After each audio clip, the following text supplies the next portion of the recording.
Masechta Bava basra daf kuf mem dalad amud aleph. We're starting from kuf mem gimel amud beis, the Mishnah, around 13 lines from the bottom. Sagt the Mishnah, one who passed away, v'hinich banim gedolim uktanim, and he left over adult and minor children. Ishbichli gedolim asad nechasim, and the gedolim bettered the karka and made it worth more. Ishbichli laemtza. So the profits go to the whole estate. Im amru, but if the gedolim said, let's see what our father left for us, and we will work on our own nechasim, and we will eat from our part of the land. And now Bezdin didn't bother dividing it yet, and they were ready to divide it. So if there was a profit, it goes to the adults. It's not their fault. They told the Bezdin they want to have their chelik, and Bezdin agreed, but they didn't get a chance to divide it. That's what the Rashbam says. Isha, so to a woman, that she bettered the karka, she made it worth more. So the profits, goes to the whole estate, to all the other Yarshim as well. It's divided equally. And if she said, see what my husband left for me, my chelik, I will do the work on my own and make the karka more profitable. I don't want to work for anybody. I want to work for myself. And I'll eat my profits and from my own shares. Then the profits go to her.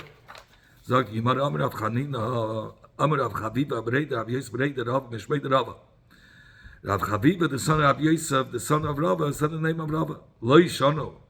This that the Mishnah said, that if the gedolim, the adults, were mashbiach, made the karka worth more, that it gets, and the profits go to the whole estate, is that's only if they didn't do the physical work themselves.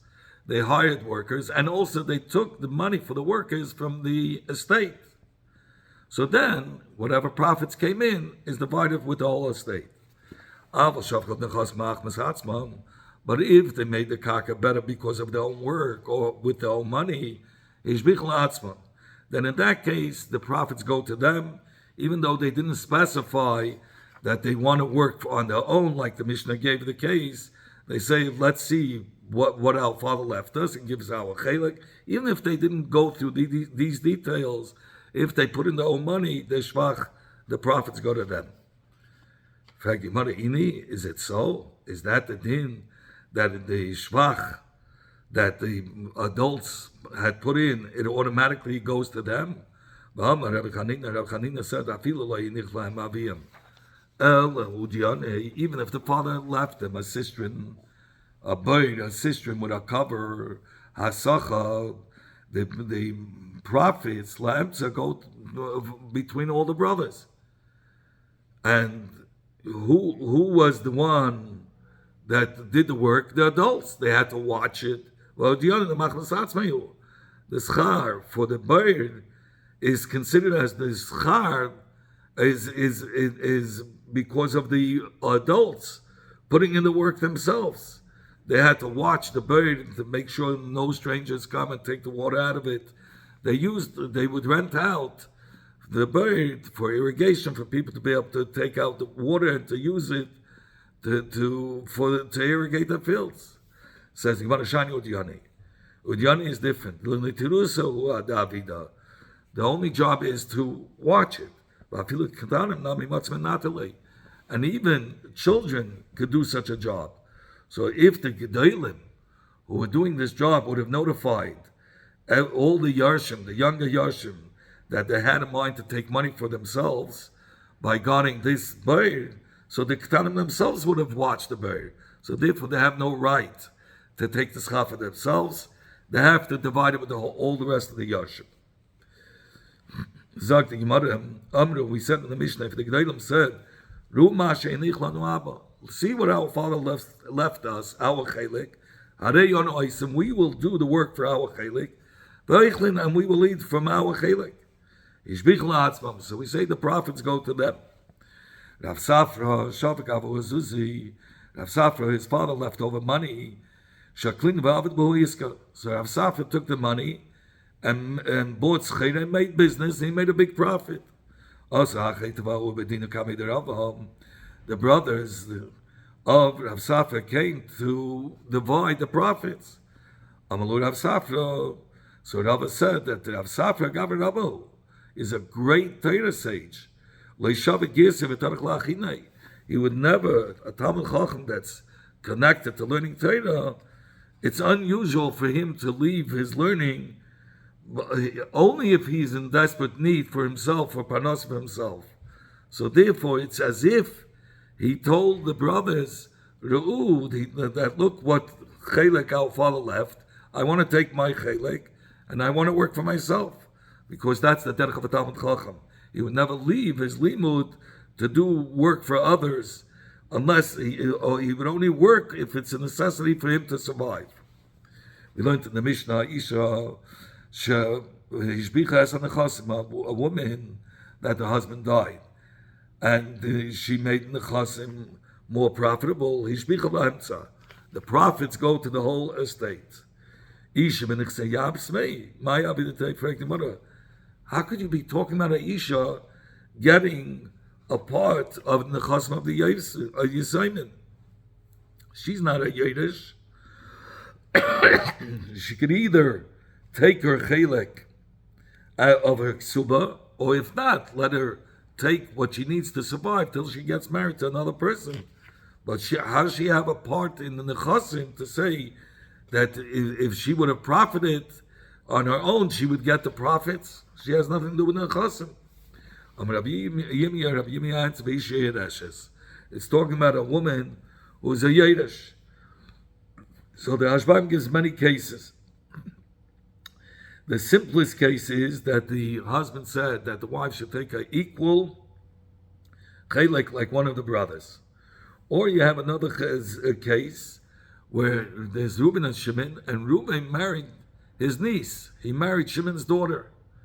Now, Yaakov died, Reuben and Shimon died, and she was the only heir. So she's a regular Yiddish, and she's Yiddish together with all the other brothers, with all the other brothers, all the other sons of Yaakov. So therefore, if she made the property more profitable, so if she didn't specify, so then the profits get divided equally with all the brothers. Of course, it's self-understood. Why would I think differently? Since it's not the derech for a woman to do work, that type of work, I would say even though she didn't specify that she wants to have her property divided, like we said by the Talmud with Rav Safra, it's as if she specified that her part should be divided and her work will go to her. Kamash Malan, no. That by a Isha, even though it's unusual for her to do this work, nevertheless, we're not going to automatically say that when she did do this type of work, it's as if she said that she wants already from that time to divide the karka and her work should go to herself. Zagdi Yimada in the Mishnah we learned, if she says, look what my husband left for me, behold, I'm going to do my own work and eat from my chelek. Then the profits go only to her. It's self-understood. Why is it any different than by the brothers who say that? I would have thought because this is a source of like nachas to her that people would say, oh, she is caring for the Yisayim. So even though she might have said even lechatchila that she doesn't want, she wants it to only go for herself, I would say achli achla, she was meichel, because the source of nachas that the shvach that is given to her, that she's such a special woman that she cares for the Yisayim, I would say that overcomes and it takes her to overtakes her to be meichel on what she originally thought to take for herself. Kamash Malam, we say no. We take her words at face value. If she said, Hareini, Re'u ma she'eniach li baili, see what my husband left me, I want that chelik. And she says, Hareini yoisim oichelas, behold, I'm going to work on my own property and eat for my own. We take that at face value. We don't say she meant to give the profits to all the Yisayimim because there's she's getting praised by it.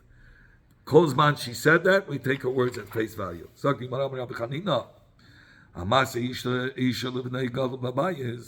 one who marries off his oldest son in a house that was designated for the simcha, for the hall, for the marriage. The son is kind of that house where the marriage was. The dafka gadol, only if he's the oldest son. The dafka psula, dafka if the woman he married was a virgin. The dafka ishtay arishaina, and only if it's his first wife.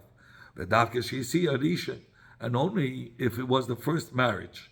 Because in such a eifin, the father is malei simcha, and for sure he's willing to be goyim to be makne to his son. But these are the conditions that have to be there in order to say that the son was kaina. Says the Gemara Pshita Yichlay Avid Bayis Va'aliyah. It's a sure thing. If the father designated a house for the simcha and there was an upper floor, so the son gets the bayis kana aliyah kana. He only gets the house, the bottom floor where the wedding was, and the top floor is a separate entity. He's not going to that. What about a bayis with the porch in front, where the chasna anyway had to take place? So people had to go through the porch into the house. What's the din? Is he kind of the porch together with the house? Or shnei batim two houses, one within the other, and the wedding was in the inner house, but they had to go through the outer house to the inner house. Do we say it's mishubed? The outer house is mishubed to the back house, the inner house, and they're connected, and he's kind of both houses. Teiku. If the father designated for him the house and the kelim the house or the furniture in the house, clay is kana, bias like kana. He's kind of only the clay bias, not the house. So this is a steer contradictory to what Rabbi Chanina said, that the ben is kind of the house. Rabbi Yirmiyah said,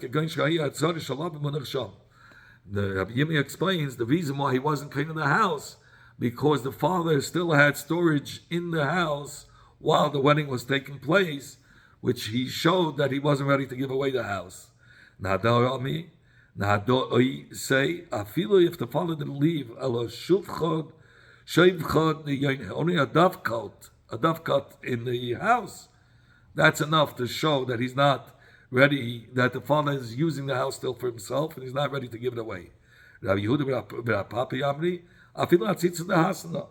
Even if he left a kli filled with fried fish and oil, that's enough to say the father is using it for himself and he's not giving away the house. Meaning at the time of the wedding he had that there.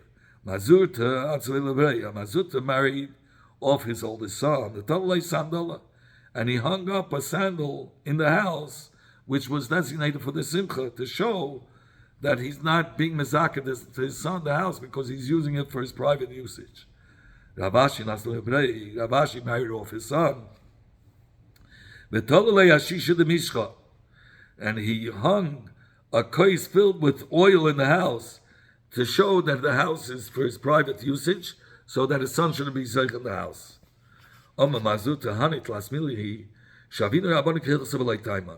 These three things that we're going to say in a moment, the Chachamim made it, said these are three halachis that they were makabel from halach Meshme Sinai, where there is no tam. It's halach b'lei tam.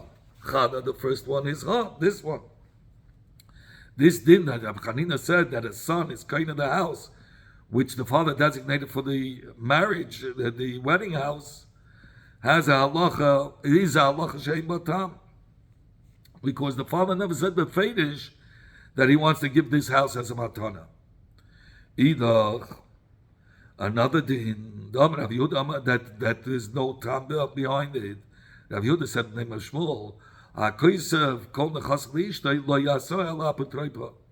one who writes to his wife that he's giving everything that he has to her, he meant, she doesn't get it as a matana. He meant to only make her an apotropos, an achroi, so that the Yisraelim should still respect her. So this is a halach shein by tam, because the Baal Befreidish wrote that he's giving it to her as a matana. Nevertheless, we say no, she doesn't acquire it. Either the third din, the Amar Rav says, one says to his friend, I have $100. Reuben says to Shimon, I have $100 in your hand, Shimon. Shimon, give that $100 to Levi. So if Reuben, who is the one that gave the pikadin, the mafkid, and Shimon, who's the nifgad, who's holding the pikadin, and Levi, who's getting the matana, are all standing three together, that's called maimet shloshtem. And you don't need any kinyan, you don't need edim. Kana, that person is kind of just by the amira that he said that the mafkid, the one that the Reuven, who gave the $100 to Shimon to hold, just by telling Shimon to give it to Levi, that's enough for Levi to be kinyan. Without edim, and it's a kinyan, and you don't need an actual kinyan. Zog the Mishnah, where on Amid Beis, Achn HaShutvim, brothers who are Shutvim, in the Yerusha of their father, Shanaflach Mehem no manis. There was a minig in the olden times that every house in a certain city would have the king would appoint one household, one house to be in charge of collecting the taxes, and they would get paid for it. So one of the people of the household went and did meaning one of the Yashim went and did the work, and he made a profit. Nafalam, so the profit goes to the whole house, to the whole, all the Yashim. Chala, what's if one of the Yashim fell ill of an isape and he took money to become healed from the estate? Nisap nishalatzme, he cannot take from the estate. Nisap nishalatzme, meaning he can only take from his own money and he cannot take from the estate. We learned in the Braisa Hayu Manes.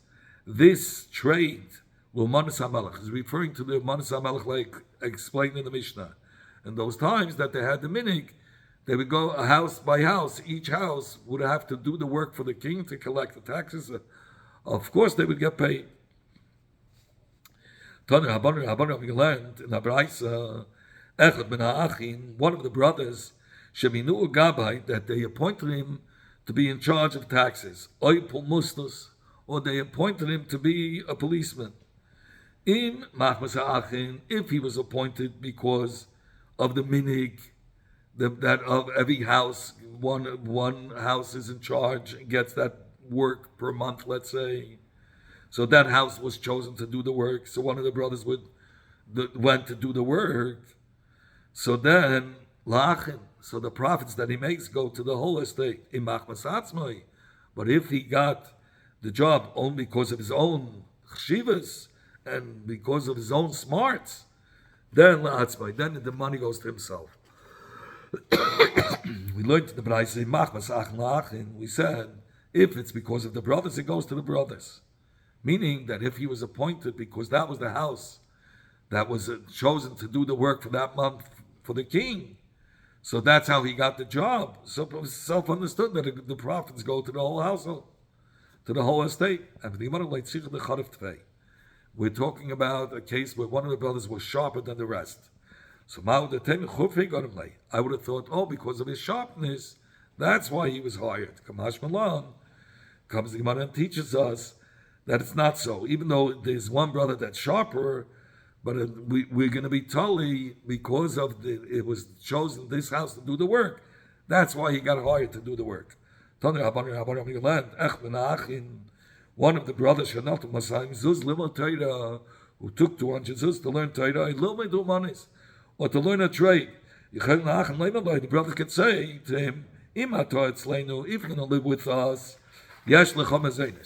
then you get to have to take money from the estate. But if you're not living with us, you don't get to take money from the estate for your trade, for your learning. In fact, let them have to give mezenis wherever he is. Why is it only when he's living with them? This Sayyidah of the Mishnah is Arayat Ravona. The brach of a house is when there's many people. So there's the one shot is that when many people live together, the costs are much less because they're using the same light of the house. Everything is common. What all the usage is being used together in one house. But if you have different houses, different lights, different electricity, gas, everything, so there's much more expenses. Here he gives another shot that the bracha is shayra in a house where there's many people because the mazolam shorabim is better than the mazolam of a yachid. But here we're talking about, let's say, practical, that when there are more people together in a house, you say you're saving in money. There's less expenses. In fact, you might have less feedback. So let them deduct. Say, let us go according to how much the Birch went down. L'mashal, let them make a cheshbon. That last year, what was the cost with 5 people, and now that it's 4 people, the difference between 4 and 5, when he's not there, that's what he should get. Says yeah, he does get that. If he was ill and he was healed, he has to get healed from his own expense. In the name of Rabbi Allah said, the Chacham didn't say in the Mishnah that the brother who is ill has to pay for his own expenses, only if he became sick out of negligence. But what if he became sick and it wasn't out of negligence? Then he's healed from, and he can take from the estate. The expenses he can take from the estate.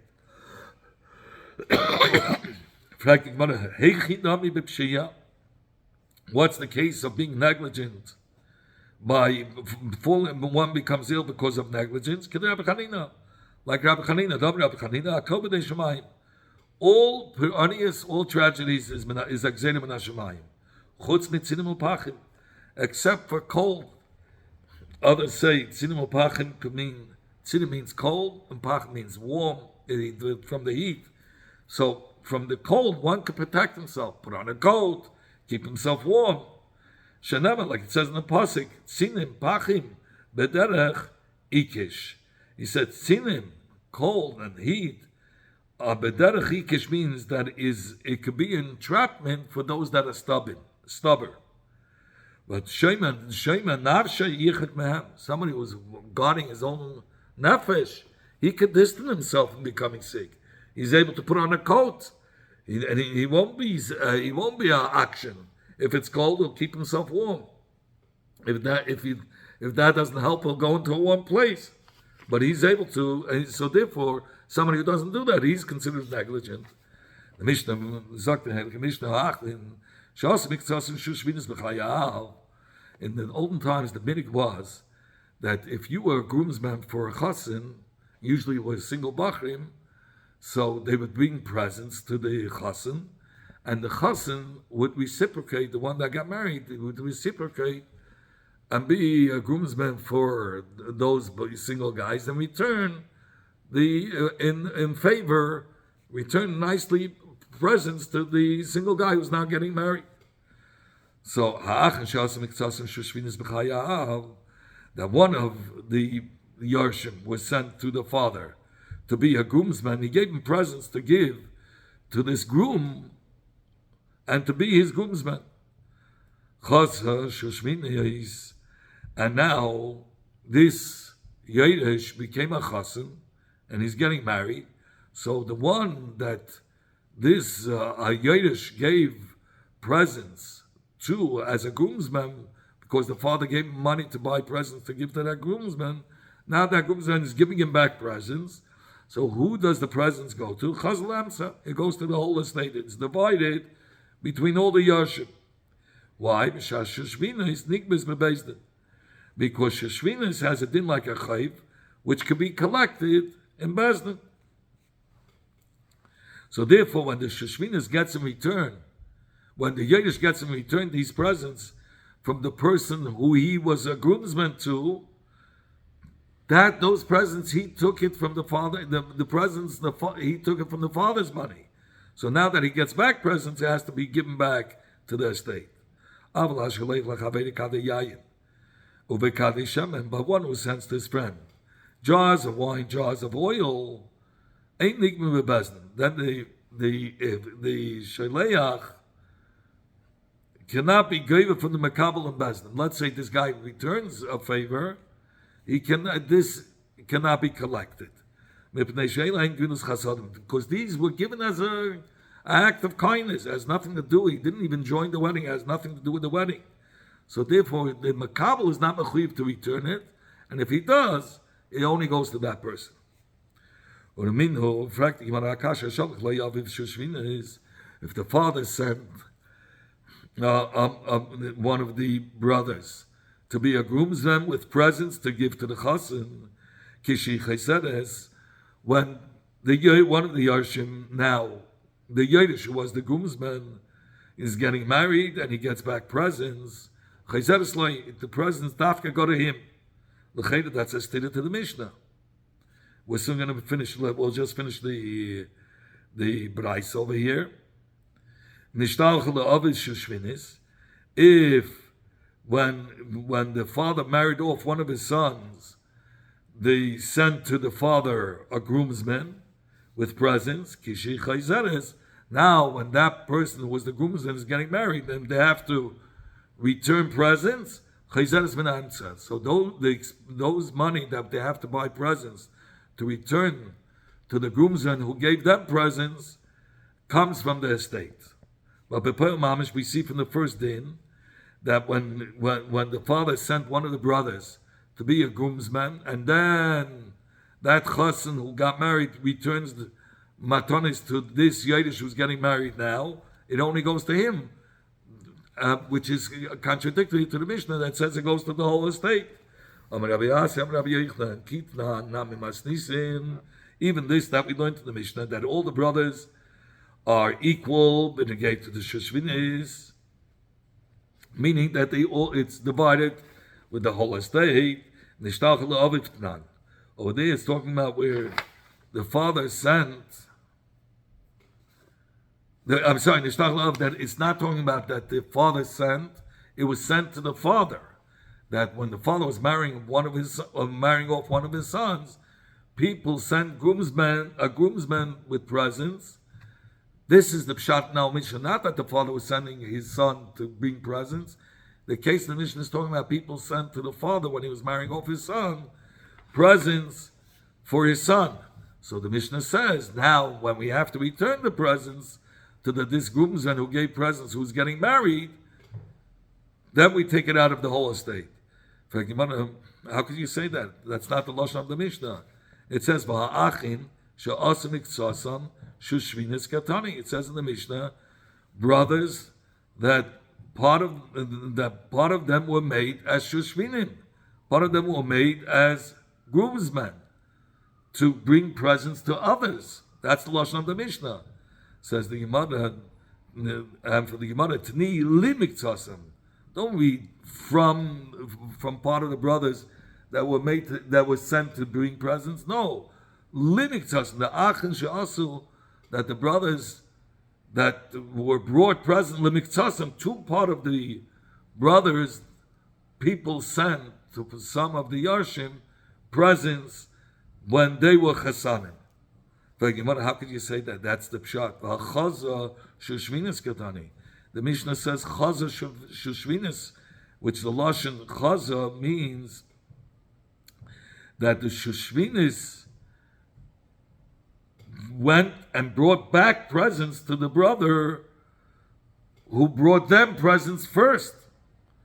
And for the Gemara, chaza ligveis it means that the Shushvinis, the groomsmen, went back to collect, meaning to collect, to pay back those groomsmen that gave them presents, Nik Beis Ma'emtza, those expenses that they have to pay to give back those people who gave them presents when they got married, so now they have to give back in return what they're chsanim when they're getting married. So Nik Beis Ma'emtza, that money that they need for the presents to pay back is collected from the whole estate.